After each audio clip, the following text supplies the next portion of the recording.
Hi friends, ఈ అనంత విశ్వంలో పాలపుంత నక్షత్ర మండలంలో ఒకానొక సూర్య నక్షత్రం చుట్టూ తిరుగుతున్న గ్రహంలో వీనస్ ఒకటి. మన సౌర కుటుంబంలోని రెండవ గ్రహం ఇది. వీనస్ అంటే శుక్రగ్రహం. వీనస్ తర్వాత స్థానంలో ఉన్నది మనం నివసిస్తున్న భూగ్రహం.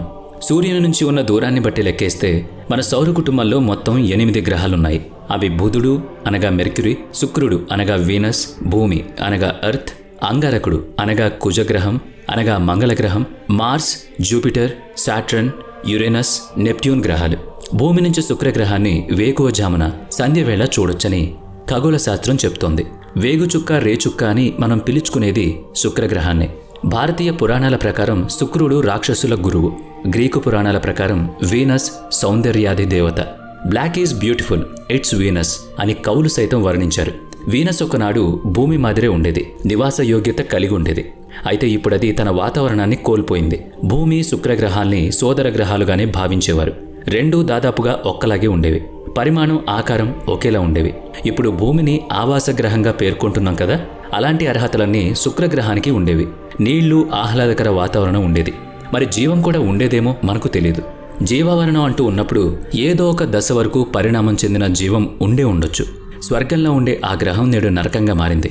కాంతి విహీనంగా, అనాకారిగా మారింది. మన భూమి వయస్సు సుమారుగా 4.5 బిలియన్ సంవత్సరాలు. వీనస్ అంటే శుక్రగ్రహం వయస్సు కూడా దాదాపుగా అంతే. అయితే 3 బిలియన్ సంవత్సరాల క్రితం వరకు భూమి మీద ఉన్నట్టే వీనస్ మీద కూడా నీరుండేది.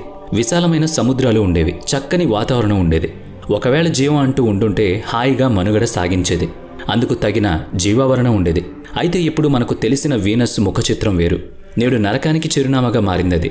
ఉష్ణోగ్రత చూస్తే అగ్నిపర్వత విస్ఫోటనం చెందినప్పుడు వేడి ఎంత ఉంటుందో అంత ఉంది. వీనస్ ఆకాశం నుంచి కురిసే వర్షం ఆమ్ల వర్షం. ఆ యాసిడ్ రైన్ పడితే యంత్రాలు సైతం కరిగిపోతాయి. ఇక జీవం సంగతి అంటారా, చెప్పే పనే లేదు. ప్రస్తుతం వీనస్ మీద సముద్రాలన్నీ ఎండిపోయాయి. జీవం మచ్చుకు కూడా కనిపించడం లేదు. మరి వీనస్ మీద ఇంతటి వైపరీత్యానికి కారణమేంటి తెలుసుకుందాం పదండి. వీనస్ అంటే శుక్రగ్రహం. చరిత్ర చెప్పుకుంటే మన సందేహాలకు సమాధానాలు లభిస్తాయి. మిఖాయిల్ లోమోనోసోవ్ అనే శాస్త్రవేత్త 1761లో టెలిస్కోప్ ద్వారా వీనస్ని పరిశీలిస్తున్నాడు. దాని పరిక్రమలో భాగంగా సూర్యుని ముందు నుంచి వెళుతుండగా వీనస్పై గుండ్రని పల్చని పొర ఉన్నట్లు కనిపించింది. అది ఆ గ్రహ వాతావరణం. కనుకనే వీనస్పై వాతావరణం ఉండొచ్చేమో అనే అనుమానాలు కలిగాయి. ప్రస్తుతం మనం అంగారక గ్రహం అంటే మార్స్ మీద ఆవాసాలు నిర్మించుకోవడానికి చూస్తున్నాం కదా. శుక్రగ్రహం కూడా అలాంటి అవకాశం ఇస్తుందేమో అని ఆనాడు భావించారు. 20వ శతాబ్దం వరకు శాస్త్రవేత్తలు శుక్రగ్రహం మీద జీవం ఉండొచ్చేమో అని భావించారు. స్పేస్ సూట్ లేకుండానే అక్కడకు వెళ్ళొచ్చని కూడా భావించేవాళ్ళు. అలాంటి శాస్త్రవేత్తల ఆశల మీద నీళ్లు చల్లింది 1962వ సంవత్సరం. ఆ ఏడాది శుక్రగ్రహ పరిశోధన కోసం మారినన్ అనే అంతరిక్ష నౌకను ప్రయోగించారు. అయితే సాంకేతిక సమస్యల వల్ల అది పైకగిసిన కాసేపటికే పడిపోయింది. ప్రయోగం కోసం ఖర్చు చేసిన $18.5 మిలియన్ నేలపాలయ్యాయి. అదే లెక్క ఇప్పుడు $150 మిలియన్ సమానం. అలా ఆశలన్నీ అడియాసలైన శాస్త్రవేత్తలు ఆగిపోలేదు. మారినర్ 2ను తయారు చేశారు. అది వీనస్ని సమీపం నుంచి పరిశీలించింది. మారినర్ 2 వీనస్ను చూసి దానికి ఎలాంటి అయస్కాంత శక్తి లేదని చెప్పింది. అస్సలు లేదా అంటే అతి పలుచుగా ఉందంతే.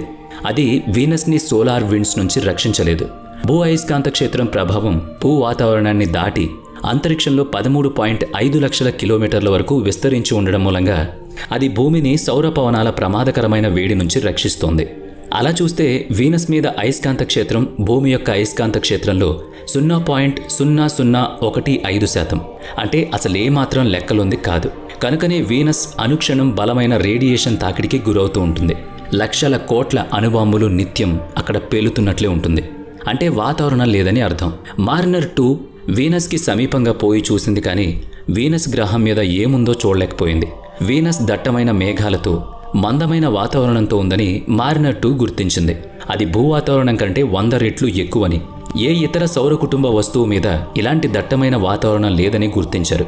సౌర కుటుంబంలోని బుధుడు, శుక్రుడు, భూమి, అంగారక గ్రహాల్ని టెరెస్ట్రియల్ ప్లానెట్స్ అంటారు. కారణం అవి రాతి గ్రహాలు. వీటి మీద గట్టి ఉపరితలం ఉంది.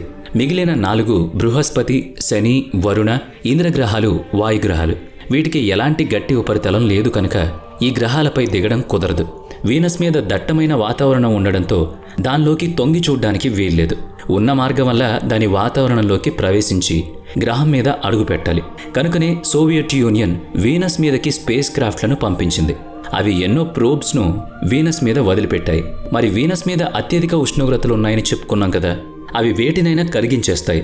ప్రోబ్స్ అన్నీ వీనస్ వాతావరణంలోకి ప్రవేశిస్తూ దాని అధిక పీడనం కారణంగా పేలిపోవడము, అధిక ఉష్ణోగ్రతల కారణంగా కాలిపోవడము జరిగింది. వీనస్ సౌర కుటుంబంలో అత్యధిక ఉష్ణోగ్రత కలిగిన గ్రహం. నిజానికి మెర్క్యూరీ అనగా బుధుడు సూర్యుడికి దగ్గరగా ఉన్నాడు. శుక్రునిది 2వ స్థానం. బుధగ్రహం మీద పగటి ఉష్ణోగ్రత 430 డిగ్రీల సెల్సియస్ కాగా శుక్రగ్రహం మీద పగటి ఉష్ణోగ్రత 500 డిగ్రీల సెల్సియస్ కంటే ఎక్కువ. బుధగ్రహం రాత్రివేళ చల్లబడుతుంది, శుక్రగ్రహం చల్లబడే ప్రశ్నే లేదు. అలాంటప్పుడు ప్రయోగించే అంతరిక్ష పరికరాలు కాలి బూడిద కాక మానవు కదా. ఇంతకీ వీనస్ని చక్కని వాతావరణం ఉన్న గ్రహమని, తర్వాత ఇలా తన రూపురేఖలను మార్చుకుందని చెప్పుకున్నాం.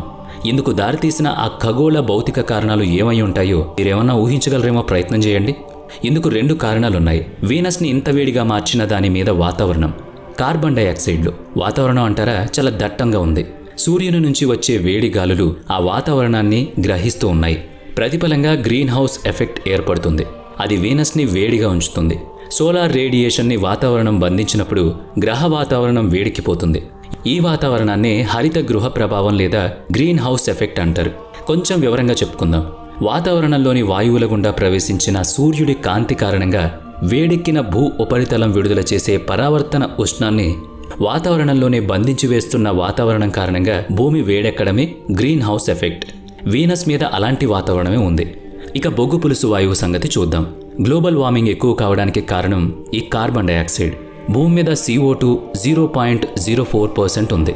ఆ మాత్రానికే మనం భూమి భగభగలాడుతోందని వాపోతున్నాం. మరి వీనస్ మీద ఉంటే వాపోవడానికి కూడా ఏం మిగలదు.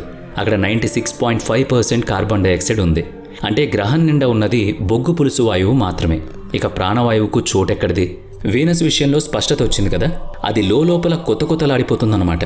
ఇక గ్రహం మీదనున్నవి సల్ఫ్యూరిక్ యాసిడ్ మేఘాలు. కాబట్టి అక్కడ కురిసే వానలో ఉండేది నీరు కాదు, గంధకం. ఇక్కడే ఒక విచిత్రం ఉంది. కురిసే గంధకాంల వర్షం శుక్రగ్రహ నేలను తాకదు. నిజం.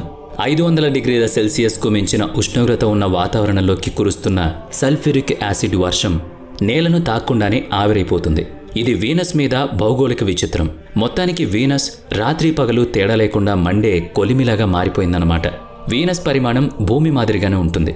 భూమి వ్యాసం 12,742 కిలోమీటర్లు కాగా శుక్రగ్రహ వ్యాసం 12,104 కిలోమీటర్లు.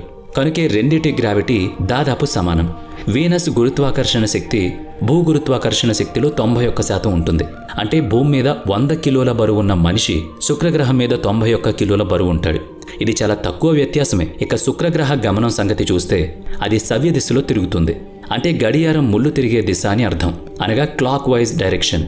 యురేనస్ అంటే వరుణ గ్రహం కూడా క్లాక్ వైజ్లో తిరుగుతూ ఉంటుంది. సౌర కుటుంబంలోని మిగతా గ్రహాలన్నీ యాంటీ క్లాక్ వైజ్ డైరెక్షన్లో అనగా అపసవ్య దిశలో తిరుగుతాయి. సవ్య దిశలో తిరుగుతున్న వీనస్ పరిభ్రమణ వేగం మిగతా గ్రహాల కంటే చాలా తక్కువ. సవ్య దిశలో తిరుగుతుంది కాబట్టి వీనస్ మీద సూర్యోదయం పశ్చిమ దశలోనూ సూర్యాస్తమయం తూర్పు దశలోనూ సంభవిస్తుంది. వీనస్ పరిభ్రమణం ఎంత నెమ్మది అంటే భూమి మీద ఒక రోజు గడిస్తే వీనస్ మీద 243 రోజులు గడిస్తే గానీ ఒక రోజు పూర్తి కాదు. 243 పొడమి రోజులు వీనస్కి ఒక రోజు అన్నమాట. ఈ లెక్కన వీనస్ మీద ఏడాదికి 225 రోజులుంటాయి. ఏడాది అంటే తెలుసు కదా, గ్రహం సూర్యుడిని ఒక చుట్టి రావడానికి అంటే భ్రమణం చేసి రావడానికి పట్టే సమయం. అంటే వీనస్ మీద ఏడాది కంటే కూడా ఒక రోజుకు పట్టే సమయమే ఎక్కువ. ఈ లెక్కలన్నీ మనం భూమి కొలమానంలో చెప్పుకుంటున్నాం. వీనస్ ఎంత మందగమనంతో చెలిస్తుందో ఇప్పుడు మీకు అర్థమైంది కదా. వీనస్ ఒక భ్రమణం చేసి వచ్చేసరికి అంటే సూర్యుడిని చుట్టి వచ్చేసరికి దానికి ఒక పరిభ్రమణము పూర్తి కాదు. అంటే ఒక్కరోజు కూడా గడవదు. కనుకనే వీనస్ అయస్కాంత క్షేత్రం అతి బలహీనంగా ఉంటుంది. భూమి విషయంలో దాని పరిభ్రమణ వేగం ఎక్కువ కనుక బలమైన అయస్కాంత క్షేత్రం ఉంది. వీనస్లోనూ భూమి మాదిరే అత్యంత ఉష్ణోగ్రత కలిగిన మెటాలిక్ కోర్ ఉంది. దాని కారణంగానే మ్యాగ్నెటిక్ ఫీల్డ్ పుడుతుంది. వీనస్ నెమ్మదితనమే దాని వీక్ మ్యాగ్నెటిక్ ఫీల్డ్కి కారణం. మన సౌర కుటుంబంలోని Mercury, Venus, Mars, Jupiter, Saturn గ్రహాలను టెలిస్కోప్ లేకుండా సాధారణ కంటితో చూడగలం. అయితే వాటి స్థానాలను మనం గుర్తించగలగాలి. సుదూరంగా ఉన్నాయి కనుక చూడ్డానికి నక్షత్రాల వల్లే కనిపిస్తున్నాయి. అయితే వీనస్ అన్నిటికంటే ప్రకాశంగా వెలుగుతూ కనిపిస్తుంది. ఓ బండ గుర్తు ఏంటంటే చందమామ తర్వాత ఆకాశంలో ప్రకాశంగా కనిపించేది శుక్రగ్రహమే. కాబట్టి మెరిసే నక్షత్రాలకు దీనికి వ్యత్యాసాన్ని గుర్తించొచ్చు. ఆకాశంలో చందమామ కనిపించని వేళలోనూ శుక్రగ్రహాన్ని గుర్తుపట్టొచ్చు. మరి ఆ ప్రకాశాన్ని దానికి ఎవరిచ్చారో తెలుసుకుందాం. భూమికి పక్కనే కాబట్టి శుక్రగ్రహం మనకు పొరుగు గ్రహమే. అంగారకుడు కూడా పొరుగునే ఉంటాడు, కాకుంటే శుక్రుడు మరింత దగ్గరగా ఉంటాడు. ఇది ఒక కారణం. ఇక శుక్రుని మీద వాతావరణం దట్టంగా ఉంటుంది కనుక సూర్యుని కాంతి అందులోంచి చొచ్చుకుపోలేదు. కాబట్టి అత్యధిక కాంతి పరివర్తనం చెందుతుంది.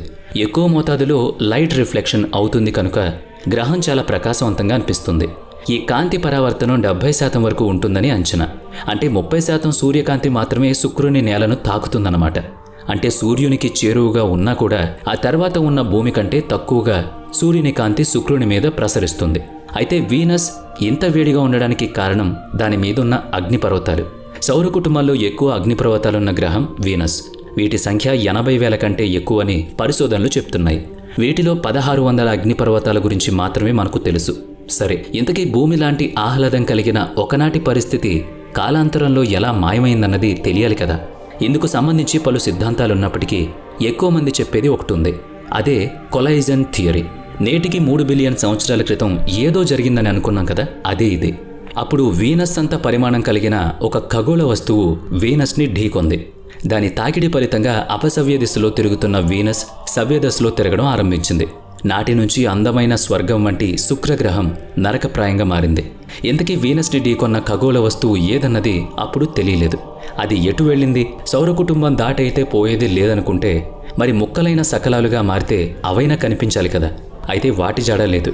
తాజాగా వెలువడిన కొన్ని పరిశోధనల తాలూకు వివరాల్ని విశ్లేషించిన శాస్త్రవేత్తలకు ఆనాడు వీనస్ని ఢీకొన్న వస్తువు భూగోళమే అని అనిపించింది. వీనస్ పరిమాణంలో ఉన్నది మన భూగ్రహం మాత్రమే. శాస్త్రవేత్తల పరిశోధనల ప్రకారం చిక్కుముడి వేడట్లేదు. ఆనాడు సౌర కుటుంబం స్థిరపడిపోలేదు కాబట్టి ఇటువంటి పరిణామాలు జరిగేందుకు అవకాశాలు మెండుగా ఉన్నాయి. వీనస్ శుక్రగ్రహం మన భూమికి సోదర గ్రహం అన్న సంగతులు తెలిసాక మీకేమనిపించిందో తప్పక చెప్పండి. వీనస్ ఈనాడు ఇలా ఉండడానికి కారణాలు తెలిసాయి కదా, మరి దానిపై మీ అభిప్రాయం ఏంటి?